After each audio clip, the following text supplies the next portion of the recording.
can at least say this much about this week's Raw. It wasn't a steaming, dribbling pile of the shits. It was not. It was a little bit better than that. I don't know how you quantify a little bit better than the steaming, drizzling shits, but at least this week's Raw was a little bit better. Not a whole lot. WWE, I implore of you, please step your damn game up. Do better. Do better. You might have done just a teensy-weensy bit better this week. Oh, you still got a long way to go back to giving us some good television on Raw. Jesus. Word leaked on the internet Monday that Daniel Bryan was not going to receive clearance from the doctors before Money in the Bank, so therefore they were going to have to take and strip him of the WWE World Heavyweight Championship. It's good to find out that Lexman is doing just fine, and apparently all other Daniel Bryan fans have survived the apocalypse to the best of my knowledge. But it's just one of these things. You knew they were going to lead off the show with this, make this earth-shattering announcement. And I will say this. This was an enjoyable opening segment for me because I actually believe that Stephanie, and in particular Triple H, enjoyed the two things that they were talking about and really were getting their kicks, their rocks, their jollies off on talking about these two things. Number one, Daniel Bryan needing to be stripped of the WWE World Heavyweight Champion, feeling that once and for all they've been vindicated that he was a B-plus player and not World Championship material. And then B, of course, talking about Triple H and Triple H business. If nothing else, I fully bought in and fully believe that these guys actually were believing everything they said, because they probably do, and that this was what they get their rocks off to. This is how they get their kicks. This is how they get their jollies. So I will say this.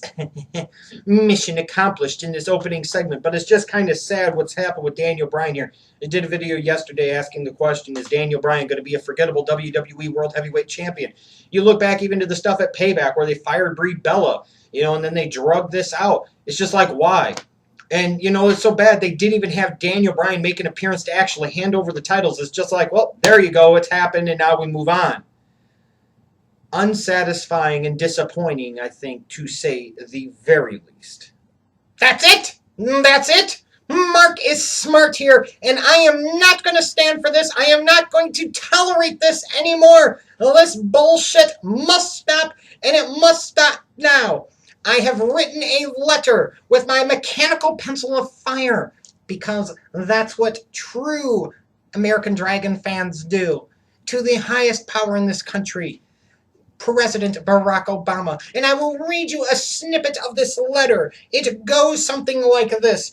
Dear Barry, I understand you have lots of challenges today, with Vladimir Putin annexing, and Tracy Morgan crashing, and LeBron James cramping, and crazy kids shooting. You have a docket full as it is, but even you can appreciate the magnitude and the gravity of the current situation facing the WWE and their WWE World Heavyweight Championship.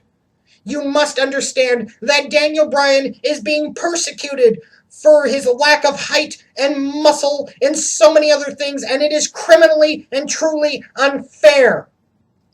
How did the WWE manage to acquire his WWE World Heavyweight Championship without him being there to surrender it? I believe that the WWE executed a warrantless search, which would be a violation of the Fourth Amendment of the United States Constitution. And then by not allowing Daniel Bryan the clear chance to hand it over himself and to be heard and to hear it straight from the American Dragon's awesome, outstanding, sensational mouth, about whether or not he is actually going to gain clearance and actually going to be able to wrestle at Money in the Bank and successfully defend his WWE World Heavyweight Championship, the WWE has indeed also violated his Fifth Amendment constitutional rights, denying him due process and making him basically incriminate himself and taking his property without just compensation. Mr. Obama, Barry, if you will, I ask that you issue Presidential Executive Order American Dragon, which will indicate the following things. Number one, that Daniel Bryan is the best motherfucker wrestler in the world. Number two, that Marcus Smart is the biggest Daniel Bryan fan in the motherfucker world. Number three, that the Lexman is not the number one Daniel Bryan fan in the world, and that he could eat Marcus Smart's butt cheese. Number 4, that it is unconstitutional to deny Daniel Bryan his rightful title, and it was unconstitutional for him to have his title taken from him via a warrantless search without just compensation. Excuse me, I get worked up for this, and without giving him the rights of due process. And number 5, I ask that you automatically and instantaneously, immediately return the WWE World Heavyweight Championship to Daniel Bryan. Why? Because the American economy depends on it. Because Daniel Bryan, once again, if you didn't know, is the best motherfucker wrestler in the world. P.S. Thanks, Barry, for bringing Kevin Steen to the WWE. This is awesome. And also, big kudos on the Seth Rollins heel turn. Major bonus. So the WWE had to get to the business at hand of determining who's actually going to be in that Money in the Bank ladder match for the WWE World Heavyweight Champion. You had a couple of matches on this show where the winner would qualify to be in that WWE World Heavyweight Championship match. You had Sheamus beat Bad News Barrett. Oh boy. And then you had Cesaro beat RVD. Yes, yes, yes, yes. And then, of course, as he should, Randall Keith Orton got the automatic bye into that match at Money in the Bank.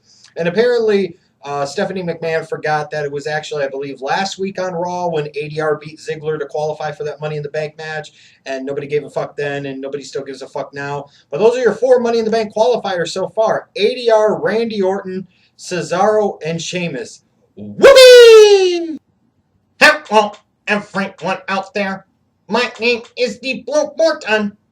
I am, of course, unlike Chase Oliver and Justin Peck, the #1 fan in the YWC of the Viper Randall Keith Orton.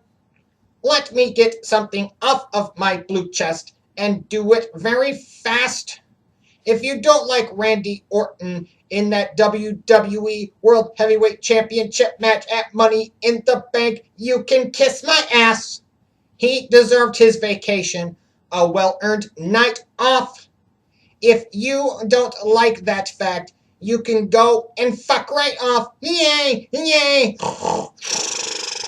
Well, off the heels of how Raw finished last week, you knew you were going to get 2 segments, you would imagine. One with Dean Ambrose and Roman Reigns addressing what happened, and one with Seth Rollins addressing what happened and why he did what he did, or so you would think. So they kicked it off with the 1-hour main event segment being Dean Ambrose and Roman Reigns talking about what happened and how mad and angry that made them. And to be all serious here, Dean Ambrose really shined here. That's one thing that I think was put far too much on the back burner when the Shield was a 3-man team, is the fact that Dean Ambrose had to take a back seat in the microphone department, which was completely stupid and completely ridiculous. The easy, most effective and natural way to get him over is by allowing him to talk on the mic. And for some reason, the WWE decided that by and large, they wouldn't have them do that on a consistent basis except in short snippets. I don't get it. I still don't get it. But here, he got the opportunity to show what Jon Moxley or Dean Ambrose can be all about. And I love his little tap at the end when he said, "We're coming to kick your ass." And then he knocked down the mic. You realize, oh shit, Roman's still got to talk. And then as far as Roman goes, not quite ready for prime time on the mic. He said that Seth Rollins committed the ultimate sin. And then he waited and he paused. And I'll at least give Roman Reigns credit for this. He clearly forgot what the fuck he was supposed to say. He clearly forgot his lines, at least in my opinion, the way it came across. But he was able to gather himself, come back, and deliver the message, even though I think Dean Ambrose ultimately delivered the message much better, which wouldn't be a surprise to a lot of us. Which shows that on the microphone, from a single standpoint, Dean Ambrose is ready. Which shows from a microphone standpoint that Roman Reigns, I don't think quite frankly, is ready yet. But these guys said the right things. They were short, sweet, to the point, aggressive, and they were talking about how they were going to kick Seth Rollins' ass. I do think that this segment, at least, was really damn good.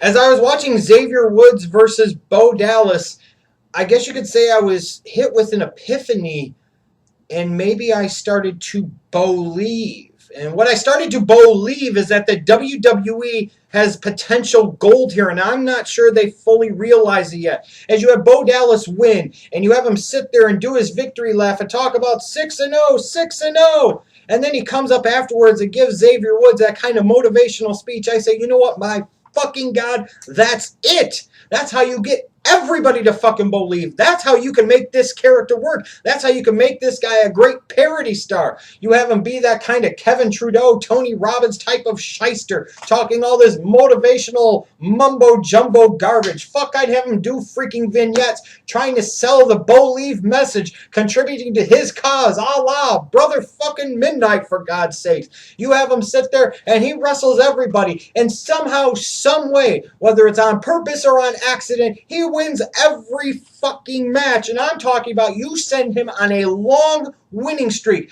50-0, 75-0, 100-0, 150-0. I don't give a fuck. You have him threaten Goldberg's damn streak.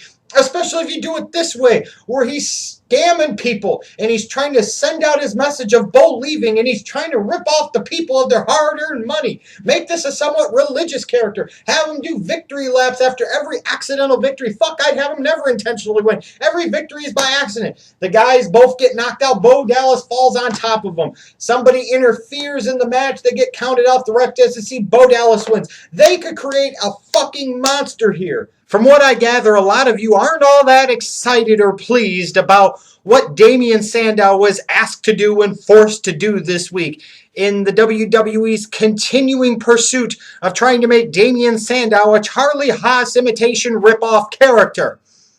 Well, I understand why a lot of you were upset. But you know, sometimes you just kind of got to go with the flow and you got to roll with the punches. So I could sit here and bitch about this for moments and moments and enthrall you, or I could just interpretively dance. And I would rather do that. So let us interpretively dance. Oh, look at me, look at me, look at how I dance so pretty.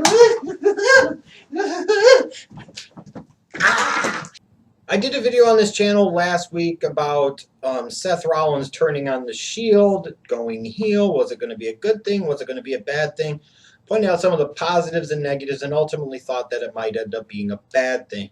And I think one of the reasons I fear that is a bad thing potentially is that this was not something that was done with any long-term plan or vision in mind. This was just something done as a knee-jerk reflex reaction that wasn't very well mapped out, wasn't very well planned out. And as a consequence, the WWE doesn't know where to go with it, won't know where to go with it, and frankly probably won't really go anywhere productive with it. After what I saw on SmackDown in terms of Seth Rollins' explanation, I'm like, okay, that's really pointing out to me that they just did this for the fuck all of it. Maybe it was a way to spark ratings, or maybe it was a way to shake things up and do something different. I don't know. But I was like, okay, they record that SmackDown on Tuesday. Maybe over the course of the next 6 fucking days, they will come up with some type of real deal, legit explanation, or some type of interesting way to sell me on Seth Rollins turning face and going heel and joining up with Evolution. And I got nothing. This explanation from Seth Rollins was shit. I'm sorry. You could sit there and circle jerk to Tyler Black ROH matches. I don't give a fuck. But this crap was garbage. I did it because I was the architect. Who the fuck made you the architect there? What, just because Michael Cole used to say it for some dumb dick reason? How was he the architect when he was the one that was barely ever fucking speaking? They were presenting him clearly as the third wheel for the first almost year of the fucking Shield's existence. I mean, this is the type of shit that just astounds me.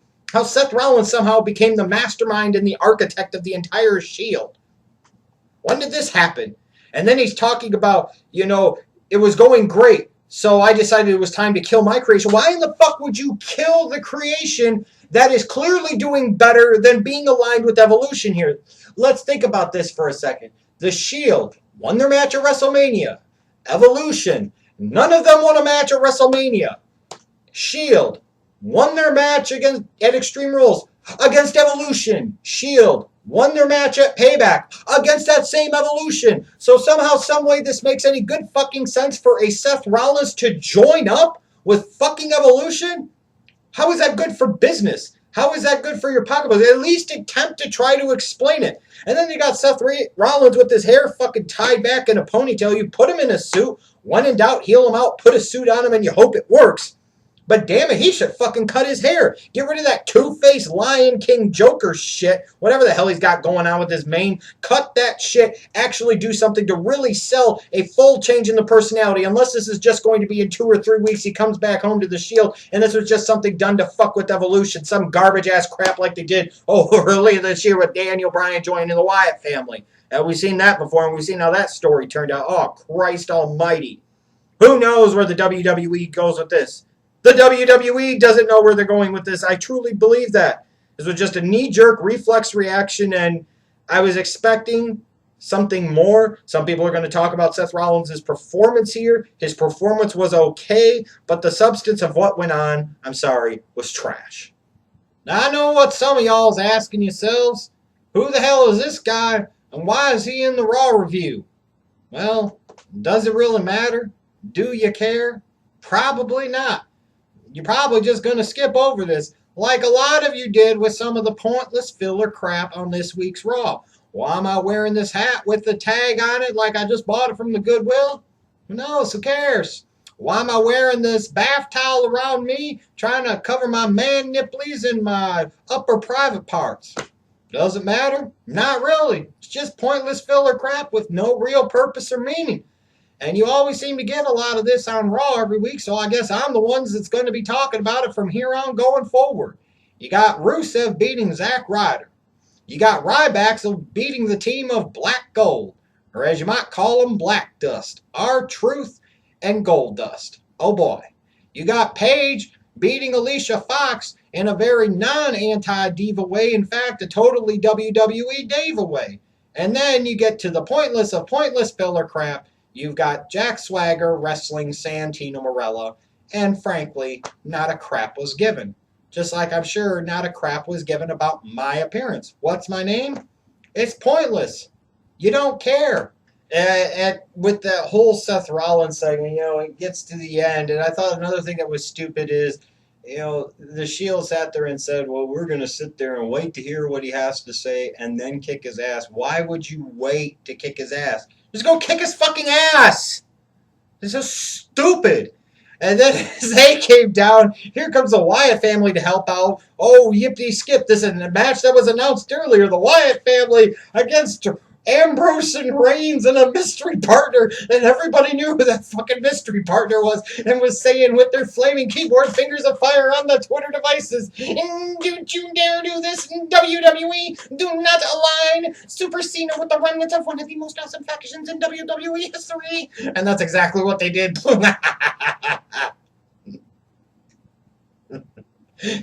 Oh, God. And this main event match was very long. And frankly, for me, it was very tough to get through.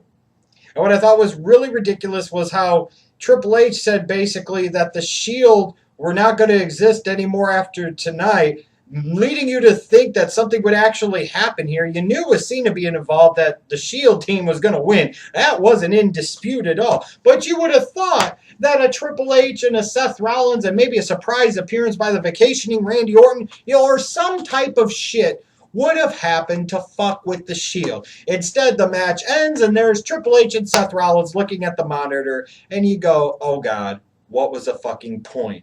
We've gotten to this point. We are giving one of the featured storylines on our current programming the type of build you usually reserve for the Intercontinental Championship, United States Championship, or Divas Championship titles.